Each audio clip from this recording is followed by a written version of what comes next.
بسم اللہ الرحمن الرحیم۔ السلام علیکم ناظرین، کیسے ہیں آپ؟ امید ہے آپ سب خیریت سے ہوں گے۔ اگر آج آپ لوگوں نے درود پاک نہیں پڑھا تو برائے مہربانی درود پاک پڑھ لیجئے۔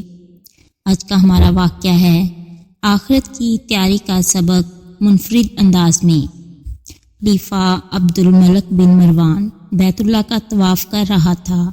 اس کی نظر ایک نوجوان پر پڑی جس کا چہرہ بہت پروقار تھا مگر وہ لباس سے مسکین لگ رہا تھا۔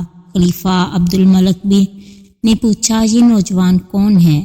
تو انہیں بتایا گیا کہ اس نوجوان کا نام سالم ہے اور یہ سیدنا عبداللہ بن عمر رضی اللہ تعالیٰ عنہ کا بیٹا اور سیدنا عمر بن خطاب رضی اللہ تعالیٰ عنہ کا پوتا ہے۔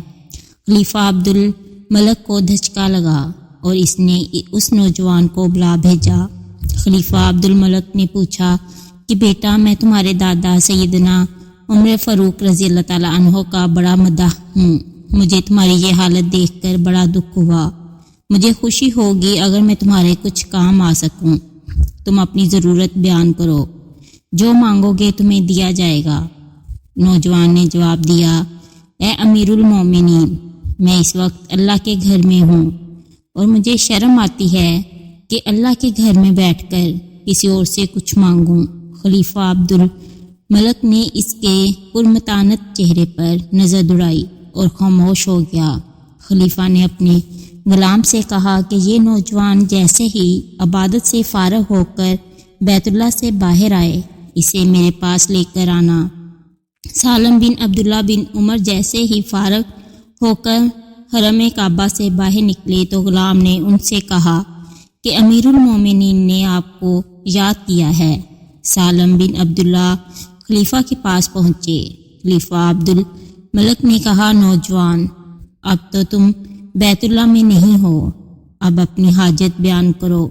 میرا دل چاہتا ہے کہ میں تمہاری کچھ مدد کروں۔ سالم بن عبداللہ نے کہا، اے امیر المومنین، آپ میری کون سی ضرورت پوری کر سکتے ہیں، دنیاوی یا آخرت کی؟ امیر المومنین نے جواب دیا کہ میری دسترس میں تو دنیاوی مال و متاع ہی ہے۔ سالم بن عبداللہ نے جواب دیا، امیر المومنین، دنیا تو میں نے کبھی اللہ سے بھی نہیں مانگی جو اس دنیا کا مالک کل ہے۔ آپ سے کیا مانگوں گا؟ میری ضرورت اور پریشانی تو صرف آخرت کے حوالے سے ہے۔ اگر اس سلسلے میں آپ میری کچھ مدد کر سکتے ہیں تو میں بیان کرتا ہوں۔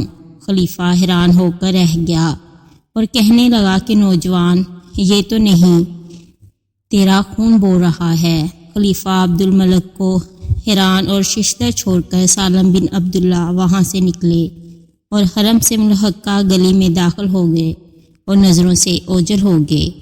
یوں ایک نوجوان حاکم وقت کو آخرت کی تیاری کا بہت اچھا سبق دے گیا۔ اللہ اکبر۔